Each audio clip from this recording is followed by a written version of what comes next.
ఒకటి Congress party double digit కొడుతుంది అనేది కాంగ్రెస్ పార్టీ చాలా బలంగా నమ్ముతోంది. ఆ రకంగానే ప్రచారం కూడా చేసుకుంది. అది 11, 12, 13 తర్వాత విషయంగా డబుల్ డిజిట్ అంటే 10 నుంచి పైన ఎన్నైనా అనేది ఒకటి. అది ఎంతవరకు సాధ్యం అనేది ఒక పాయింట్.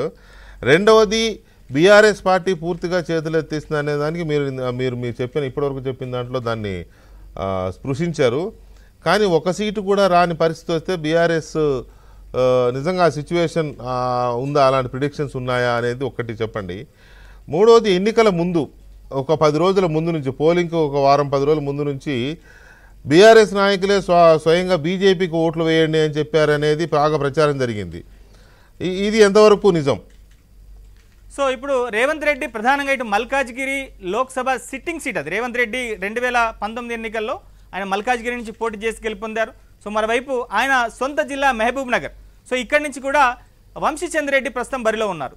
సో ఈ 2 సీట్లలో ఎట్టి పరిస్థితిలో కూడా కాంగ్రెస్ పార్టీ గెలవకూడదు అనేటువంటి పంతంతో బీఆర్ఎస్ పార్టీ నేతలు ఉన్నారు. సో తాము గెలవకపోయినా కానీ కాంగ్రెస్ పార్టీని గెలవనియద్దనేటువంటి ఉద్దేశంతో ఇక్కడ మహబూబ్ నగర్లో డీకే అరుణ బీజేపీ పార్టీ నుంచి పోటీ చేసేటువంటి అభ్యర్థి డీకే అరుణకు పరోక్షంగా బీఆర్ఎస్ నేతలు సహకరించారనేటువంటి ప్రచారం అయితే జరుగుతోంది. మరోవైపు ఇటు మల్కాజ్గిరిలో కూడా అక్కడ పట్నం మహేందర్ రెడ్డి సతీమణి సునీత మహేందర్ రెడ్డి కంటెస్ట్ చేస్తున్నారు.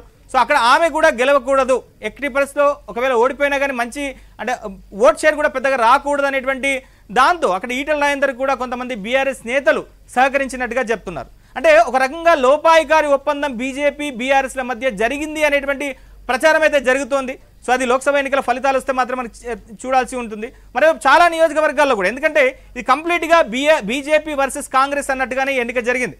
మరోవైపు ఎంఐఎం ఇక్కడ పూర్తిగా తాము కాంగ్రెస్ పార్టీకి మద్దతు ప్రకటిస్తున్నామని బహిరంగంగా చెప్పినటువంటి నేపథ్యంలో కొంత బీజేపీకి స్ట్రాంగ్ బెల్ట్స్గా ఉన్నటువంటి సికింద్రాబాదే కావచ్చు, లేదా నిజామాబాదే కావచ్చు, ఆదిలాబాదే కావచ్చు, కరీంనగరే కావచ్చు, నారాయణఖేడే కావచ్చు, మల్కాజ్గిరి కావచ్చు, చేవెళ్ళ కావచ్చు, ఇట్లాంటి చోట్ల సో మైనారిటీ ఓట్లంతా కూడా కంప్లీట్గా కాంగ్రెస్కు పడ్డాయి.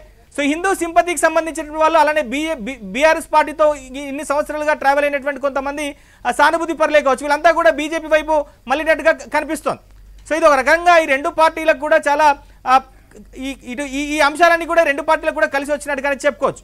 సో మరోవైపు బీఆర్ఎస్ పరిస్థితి కనుక చూస్తే, సో తెలంగాణలో ఇప్పుడున్నటువంటి పరిస్థితుల్లో 39 సీట్లలో ఆల్రెడీ కడియం శ్రీహరి బీఆర్ఎస్ నుంచి కాంగ్రెస్ పార్టీలో చేరారు. ఆయన కుమార్తె ప్రస్తుతం కాంగ్రెస్ పార్టీ అభ్యర్థిగా వరంగల్ నుంచి కంటెస్ట్ చేస్తున్నారు. దానం నాగేందర్ కూడా బీఆర్ఎస్ నుంచి కాంగ్రెస్ పార్టీలో చేరారు, సికింద్రాబాద్ నుంచి కంటెస్ట్ చేస్తున్నారు. సో ఇప్పుడు బీఆర్ఎస్ పార్టీకి ఒక రకమైనటువంటి కష్టకాలంగానే చెప్పుకోవచ్చు. అంటే బీఆర్ఎస్ నుంచి కాంగ్రెస్ పార్టీలోకి చేరికలు కొన్ని రోజుల పాటు ఆగిపోయాయి. ఈ ఎన్నికల్లో కనుక బీఆర్ఎస్ పార్టీకి కనీసం ఒక్క సీటు కూడా రాకుండా ఉండి, లేదా ఓట్ షేర్ కంప్లీట్గా పడిపోతే మాత్రం ఖచ్చితంగా